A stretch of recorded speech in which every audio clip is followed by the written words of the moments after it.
welcome to the very first episode of Potion of the Chatterpillar. Yeah, see what I've done. Where I sit down and I'm going to ask piercing, incisive questions to luminaries of the wargaming scene, more specifically the Kings of War scene to start with, because I don't play any other war games, so I might as well. Anyway, I couldn't find any of those, so this is just some person I know. Welcome, Jake, to the show! I was going to say luminaries, that's not luminaries, that's you. You're a big deal. I don't know if you realise this, but you're kind of a big deal. No. You're a big deal to me. I'm very thank excited. you. Mostly I'm excited about Jake's shirt, which is, I mean, it's a thing of beauty. My shirt just says, be kind, because I think that's important. It's a lesson Jeremy Duval taught me. Mine says I like tacos, cats, and space, which is all true. So yeah, well, there you go. Who doesn't like those things?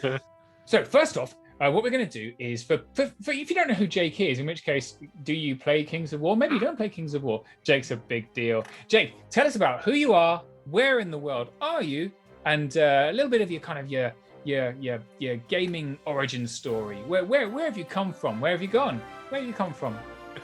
So I'll sort of start with the origins because I think that makes sense. I grew up in a gaming family. My parents played Dungeons and Dragons before I was born, and so D&D and painting D&D miniatures was sort of just a family activity for my entire life. And when I turned 11, my dad wanted to buy the 5th edition, I believe it was, Warhammer Fantasy Starter Set, but he didn't want to pay for it himself, so he asked if I wanted to split the cost. How old were you this age? The age of 6, or was that kind of family? I was 11, so pretty close, not too far off. Yeah, but we bought that, and I got the Lizardman half, he got the Bretonians half, and he handed me the rule book and said, "Now read this, and then explain to me how to play the game." And I didn't play the game for another 4 years because those rule books were way too much for me, right? Yeah, way too much, yeah. So I've dabbled in and out of miniature wargaming for most of my life, and definitely been involved in gaming of some sort my entire life. And I got into Kings of War because my local store, the owner, the store's called Critical Hit Games. I guess I should say where I'm located. I'm located in Maryland, outside of Baltimore. And my local store, Critical Hit Games, was just in Abingdon, Maryland. The owner's been playing Kings of War since beta. And he'd been trying to get me to try it for a while. I was like, nah. And then second edition came out, and I was like, yeah, all right, let's do this. And I've been hooked ever since. I started helping run the Mid-Atlantic region for the Kings of War Masters circuit. And I was the regional chair for like 3.5 years. Which was fun. I stepped down because I just wanted to get involved in some other stuff. I've been doing a podcast called Unplugged Radio with a couple of guys from Northeast, which some people have heard of, but it's more of a personalities cast than a King's War cast at this moment right now. I thought it was a 40k cast and books, many books. Right. Yeah, we talk about books a lot, and D&D, Yeah, D&D, mostly it's a D&D podcast, let's face it. So what games do you play now? What games do you kind of actively play, I suppose? Not that you play anything during lockdown, but let's imagine that you had friends and you were allowed to see them. So, I mean, during lockdown, I've actually been playing a lot of Dungeons and Dragons, because D&D transitions really well to a virtual interface. So I play that about once to twice a week, so a lot more than I was playing before then. I also play the Lord of the Rings miniatures game, and then of course I play Kings of War, even though I haven't played a game of Kings of War in like 8 months. I think I got in one game right in the beginning of the summer when our COVID numbers were plummeting, and we did it outside and it seemed safe, and I haven't played since. Yeah, that seems fair enough. And it is hard, isn't it, to keep up the enthusiasm. And you and I have both tried a bit of Universal Battle. You tried Universal Battle, right? Yeah. But after a while, you're just like, I don't want to do this anymore. I'm a video gamer, and so when I play Universal Battle, I can't help but think I could spend this time playing Total War, which looks better, the games are quicker, and like I can do that more, right? I also and you're going to win at Total War, unlike at Kings of War, right? Exactly. I mean, exactly. You can only get beat by Keith Randall and Keith Conroy so many times, right? That could be depressing after a while. All the Keiths. My dad's called Keith, by the way. Anyway. So, bringing on the first exciting graphic, which I've actually crafted. It should appear at this point, but you can't see it, Jake, but imagine it is pretty cool. Would you say you are a hobby gamer? That's me being amazed by the graphic. Let's do that noise again. Oh! Would Would you say you were? I can't even think. Which side is it going to be on? I don't know which side of the screen I am. Let's point at one of them and hope it's right. A competitive gamer, or a hobby gamer. Well, if we both point, that's probably fine. Which would you say you were, Jake Ciarapica? I think I'm really a mix of both. I Cop lean out. more. I knew it. I'm going to have a cop out graphic now. Right. Right. Dun, dun, dun. I definitely lean more into being a hobby gamer. I'm very internally motivated with pushing my painting to better standards. And so I really, really enjoy the painting side of the hobby a lot. And I really enjoy getting like stuck into some narrative games. But I also play a lot of tournaments when those were a thing.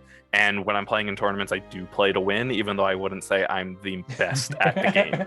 I have been on top tables. I have won some events, so that is a thing. Ooh, but it's more than me. I have to say, it's more than me. Are you working on anything right now? Can you show us what you're working on? It's a video. Look, we have video. It's not an audio. You can show us. Have you got it to hand?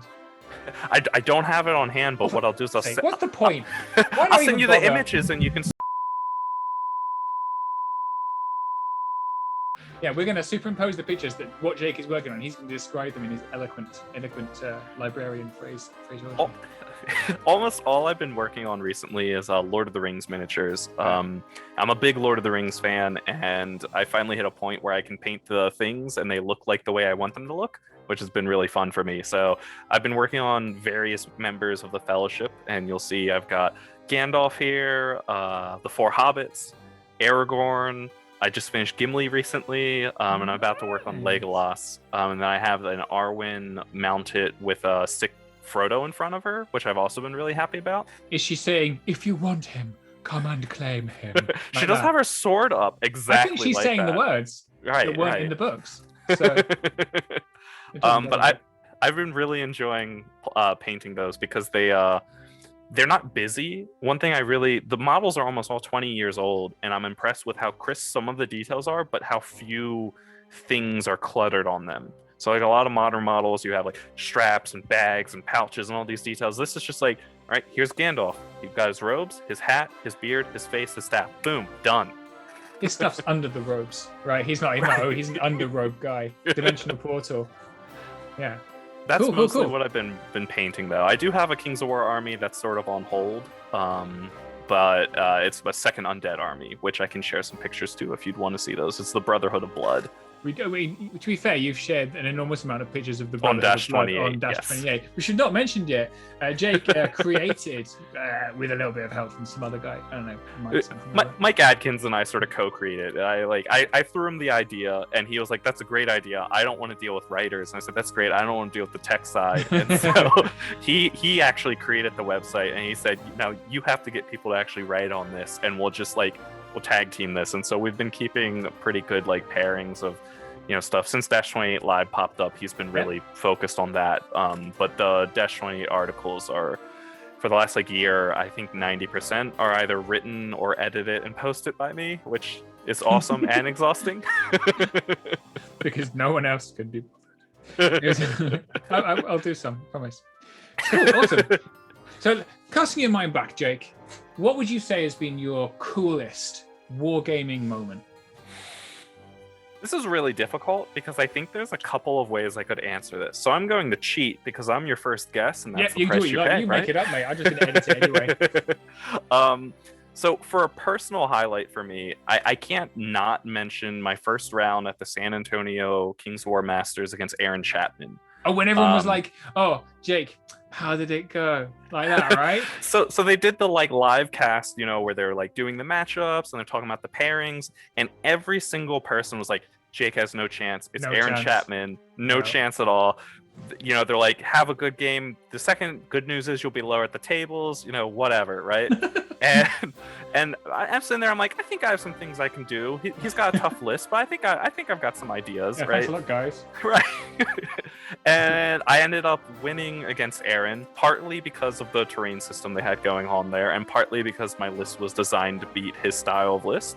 And partly from luck, the trifecta, if you will. And he's never won since, in fact. I think you crushed both his his army and his ego. He's just been like that. I don't want to play.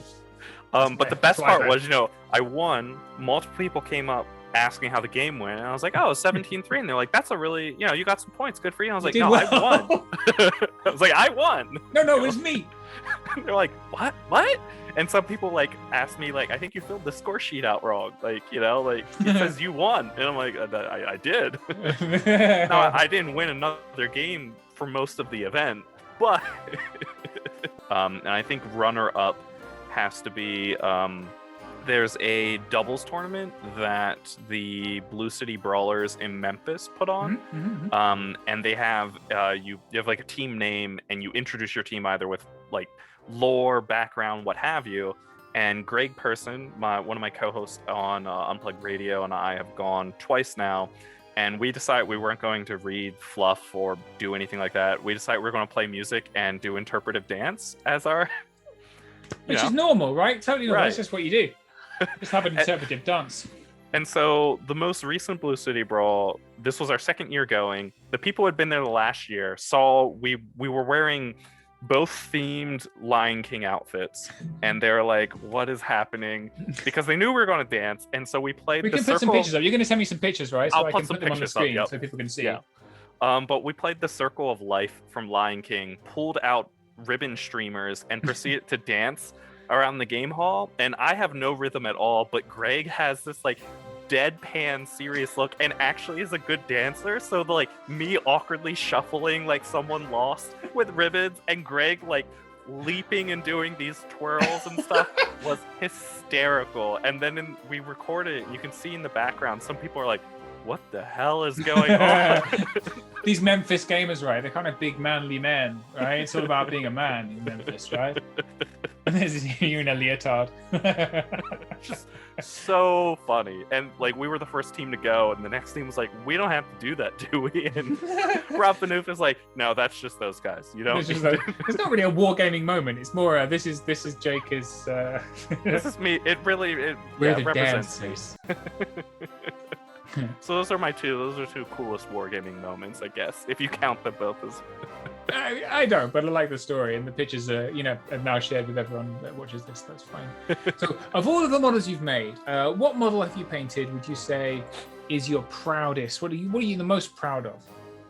So I think the model I'm most proud of is something I painted for no other reason than just to paint it. People always talk about that, right? Like, I love this model, I bought it, I'm going to paint it. I've never done that. I've never I bought them, but I've never followed through on that because I'm always like, well, I need to paint this unit for this army and stuff. And I, finally had a chance. I had the Sauron model from Lord of the Rings again, and I've struggled painting armor and getting nice highlights in it for a while. Yeah, it's I just can't something, do that, to be fair. Yeah, it's just something I'm not great at, right? And Sauron is just a big ball of iron. Like, that's all that it is. just dark metal and then dry brush really hard. There you go, finish. And so I really wanted him to look nice, and I pushed myself to try to experiment with some different like metal highlighting techniques and whatnot. And here's the image of the finished product. I'm pretty happy with how he turned out. Bing, there's the image. So I think that's the thing I'm proudest of, because it was something I was intimidated by, and I actually painted something just to paint it, which I think every gamer talks about, but I don't know many people who actually follow through on it. Yeah, no, I don't think I can't think of a model. I'm trying to think of one. No, I don't know. Right. Let's just check. They're literally all on the shelf behind me. Oh, there was that one, but then it's terrible. I really wanted to paint it so much. I spent ages trying to find it, and I was like, yes, I love this model. I really want to paint it. And then I painted it, and it's garbage. I think it's brilliant. You recognize the model. In fact, his lance has come off. This model. Oh, yeah, that's the battle of the Island of Blood, High Elf on. Yeah. That kind of thing. Anyway, but yeah, that's a good model. Now, anyway. I never used him either. Anyway.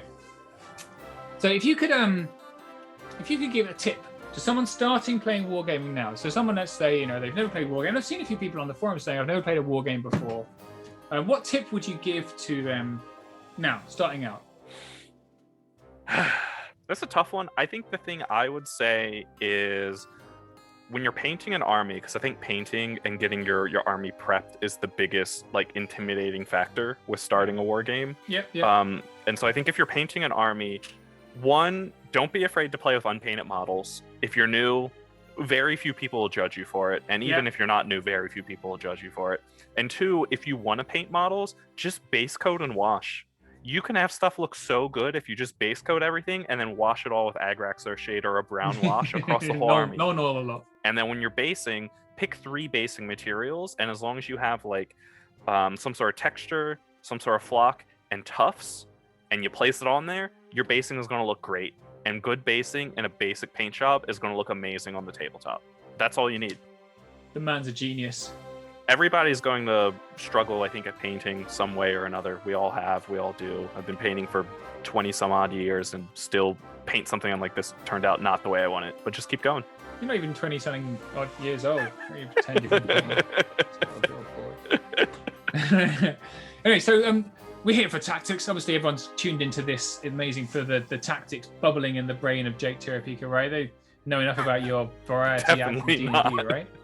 So when you're building a list for Kings of War, tell me about your process. How do you go about building a list for Kings of War? I want to learn because I haven't got. Oh God, I'm not the right person to come to list building because I think that's probably where I'm worst at. But I often will find a unit in an army that I'm like, I really like the idea of that because it does X thing really well. So like one reason I start playing undead was beyond the fact that I had undead. I started playing them because I really liked the zombie units. And I was like, they're cheap, they look cool, and I like the idea of hordes on the battlefield, right? And so I start with I want to use this, and then I start thinking, how do I support that? And so for zombies, I'm like, well, they're not going to kill anything. So I need something that kills something. Let's throw some whites in there, right? You know, and then I need some necromancers. At the cheese. Boom, just throw some. Well, this is 2nd edition. I use whites in 2nd edition. I haven't played undead in 3rd. You also use zombie trolls in 2nd edition. This is how hipster of a gamer you are. Yeah, You're like, I'm gonna stick with my theme. But that's generally how I think about it. Is like, what's 1 or 2 things I'm like, I want this in my army, and how do I make that work? And let's go from there. So far we've said we're learning to play with what you love. I think that's a good way to think about it actually, because a lot of people will try and find the most powerful unit and say, right, I'm going to spam that. But actually, I think it can be more enjoyable to find, I love this unit and I want this unit in my army. You can also catch people out because, like, if I'm playing, I'm used to facing, say, whites and Soul Reavers. You know, like I know what they do. But if you know how to use something lesser used, you can, like, that happened with Aaron Chapman. He, sort of knew what was going to happen, I think. But the people predicting it, if they had been using an army and predicting, they didn't know what my army did at all. They would have underestimated it, and I would have steamrolled it. You know, which you did anyway. Sorry, so you're here because you're obviously a legend in the game of Kings of War, and I'm looking for you to give us what's one tip, what's one tactical nugget that people are watching this, have waited this long for, frankly, for one thing that's going to make them go, wow, that's really brilliant tactically speaking. And I'm going to make it live with awesome graphics. I'm going to photograph it on the table to show them. Come on, hit me. What's it going to be? So I think my go-to tactic, I don't know if this is really going to surprise people. I think this is pretty obvious, right? But I like to, with my undead, I do a thing environmentally called the undead envelop. Right. A little terminology for you. I like it. But so generally with my undead, in the middle, I'm going to have my legion of zombies. I'm going to have a horde of zombie trolls on either side, and then I'll probably have troops of wraiths somewhat behind those or off to the sides of those. And so the idea is that you have, center, 2 flanking units, and two flanking units on those, with the hope that no matter who the enemy picks to charge, even if you kill me, I have other options that can move forward, pivot, and then surge into the flank. Ideally, what I do is I move the zombie legion forward more and try to bait charges in, and if they pop them in a lucky way, I don't care because it's zombies. But then they get zombie trolls in the face and hopefully race in the flank, because undead just do it so well. Because you're not gonna, rarely with undead are you gonna outspeed someone unless if you're using a lot of flyers, right? So you need to bait those charges in, and so I like to think of it as like a zombie movie. They charge in, they heroically kill a lot of things, and then I'm like, well, I'm still here, bro, and shift forward, pivot, slam into the sides. It's because you get that extra movement phase, isn't it? Right. That's the exactly. power in the in cheating units, phase, right? Absolutely brilliant. But I think that can make even your mediocre killing machines and undead really, really threatening. And good players are going to see it a mile away, but then you can control the movement because you just keep pushing forward, and eventually they have to commit. The trick is that you don't want to do it so they can hit most of your things in one phase, because then you can't envelop anything, and then you just die, which is how I lose. You lose with undead? Are you even trying? Come on now. Amazing, Jake, thank you. And hopefully we've seen that on screen as we were talking, then we're now back to our faces. I'm gonna have to, I was thinking, I'm gonna do it on the table. I'm gonna actually set up a table and film it. I don't have a legion of zombies or any zombie trolls. I don't have any troops of white. So thanks a lot. So we've had it on Universal Battle something instead. Whatever, that's fine. So, Jake, do you have any last words of wisdom that you'd like to share with us before we sign off? I think with Kings of War especially, large chunks of the community, myself included, can often get very focused on the competitive side, like the next tournament, etc. And I think it's really important with all wargaming to pause and try to play in different ways. So we've been talking about on Unplugged Gamers as well as -28 narrative play, and I think that's something people have been talking about more because we can't get together for tournaments in many areas. And so I think Kings of War gamers, new and old, should make sure they're mixing it up. So if you find yourself just practicing the same old tournament list all the time, maybe try for a group game that isn't optimized, or a narrative map campaign, or like a slow burn league, just something to mix it up, because otherwise the game will get stale no matter what Mantic does, because they can't always be throwing new things out there. I like it. A little bit of balance in your world. Or play some D&D. I mean, yep, that's true too. All right, that's going to do it for this. This is way longer than I thought it was going to be, so I'm going to have to do more editing than I thought I was going to have to do, which is quite distressing. But Jake, thank you so much for joining me on this inaugural episode of Potion of maybe the last ever episode of... So bad that you're like, no, I don't want to do that again. If people watch this, that is garbage. Never do it again. We'd like someone who knows what they're talking about on. Fair enough. Thank you for joining us, and we'll see you next time on Potion of the Chatterpillar.